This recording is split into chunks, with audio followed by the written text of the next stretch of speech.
Welcome back to Talk Maniac. Today's story is about one of the greatest economic failures in modern history, a country that once ranked as the fourth richest nation on Earth, a country with more oil than Saudi Arabia, more than Russia, more than the United States, a country that should have been rich enough to brute force its way into the global elite. Instead, it collapsed. Venezuela didn't just decline, it imploded. In less than a decade, the country lost over 80% of its GDP.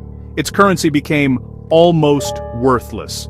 Millions fled, and today, one of the most resource-rich nations on the planet struggles to provide food, fuel, and medicine. So what went wrong? Was this purely self-inflicted, or were there external forces pushing Venezuela toward disaster? And most importantly, is there any realistic path left for recovery? This is the story of Venezuela, the most mismanaged economy in the world. Venezuela's tragedy begins with a blessing most countries never receive. Oil. Not just oil, but the largest proven oil reserves on Earth. Even Saudi Arabia, the global symbol of oil wealth, would need to discover an entire United States worth of additional oil just to match Venezuela's reserves. At this scale, the usual argument that natural resources don't guarantee prosperity starts to break down. With even average governance, Venezuela should have been rich. But, history had other plans. Oil seeped naturally from Venezuelan soil long before modern drilling. Indigenous communities used it to waterproof boats and keep fires burning through the night. Everything changed in 1922, when commercial oil was discovered. At the time, Saudi Arabia had no oil industry. The UAE had no oil industry. Venezuela did. American and European companies rushed in. Standard Oil, Shell, Gulf Oil, refineries appeared almost overnight. Entire cities were built from scratch. By the 1950s, Venezuela wasn't just rich, it was absurdly rich. Venezuelans flew to the United States on weekends just to shop. Caracas looked more like Miami than Latin America. The country became the fourth richest in the world by income per capita. Oil paid for everything, and that was the first problem.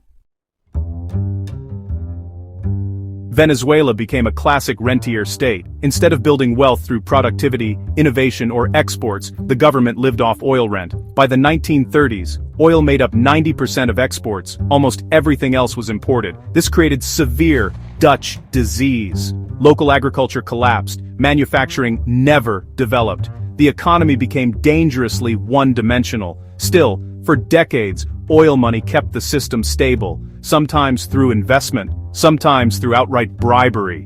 In 1943, Venezuela forced foreign oil companies to hand over 50% of profits to the state. Government revenue exploded. In the 1960s, Venezuela helped found OPEC, alongside Saudi Arabia, Iran, Iraq, and Kuwait. This gave oil producers control over global prices. Then came nationalization. Venezuela created its state oil giant, PDVSA. On paper, this should have secured the nation's future. In reality, it planted the seeds of collapse. From the early 2000s, oil prices surged. By 2012, Venezuela's GDP peaked at $372 billion. Money flooded in, and instead of investing it, Venezuela spent everything. Massive welfare programs, free food, free fuel, free healthcare, price controls on almost everything. To the average citizen, it looked like a miracle. Poverty fell fast, support for the government skyrocketed. Venezuela was celebrated as a progressive success story, but it was fake growth. No diversification, no savings, no long-term planning, just oil money being burned in real time. In 1999, Hugo Chávez came to power. He promised to end corruption, to reclaim oil wealth, and to redistribute income. And initially, many Venezuelans believed him. Chávez nationalized aggressively. Foreign oil companies were forced to surrender majority ownership, or leave. And then came the fatal mistake. After a strike in 2002, Chávez fired 18,000 experienced oil workers from PDVSA. They were replaced by loyalists, many with no technical knowledge, some with no experience at all. From that moment, PDVSA stopped functioning like an oil company and started functioning like a political weapon. Production declined, maintenance stopped, accidents increased, but oil prices stayed high, so the damage stayed hidden until prices collapsed. After 2012, oil revenues fell by 93%. Everything unraveled. Inflation exploded, 69% in 2014 and over 130,000% by 2018. The currency collapsed, savings vanished, food shortages spread. By 2020, GDP per capita had fallen 72%. Millions left the country. More than 6 million Venezuelans fled, one of the largest migrations in modern history. The brain drain was devastating. Engineers, doctors, managers, oil specialists, gone. Venezuela still had oil, but no longer had the people or capital to extract it.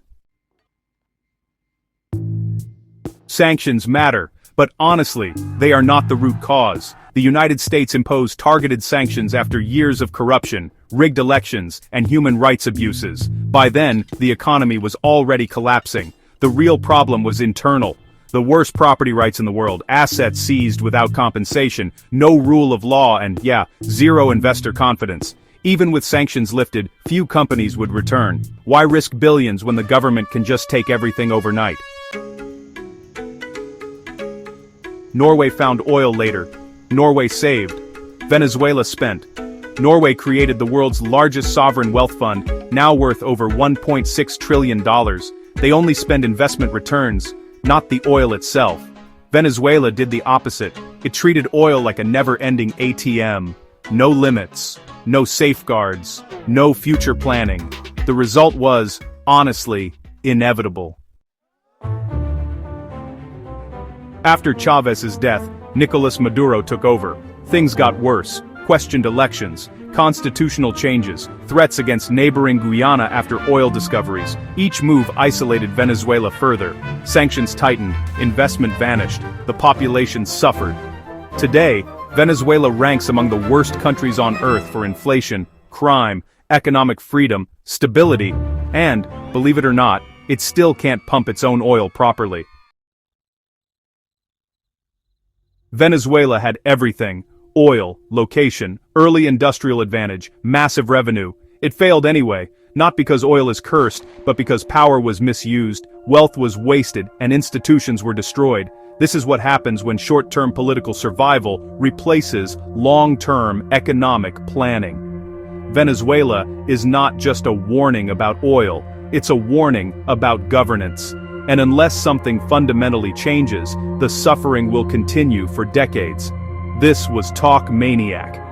If you want deeper breakdowns of global power, economic collapse, and geopolitical strategy, subscribe. See you in the next one.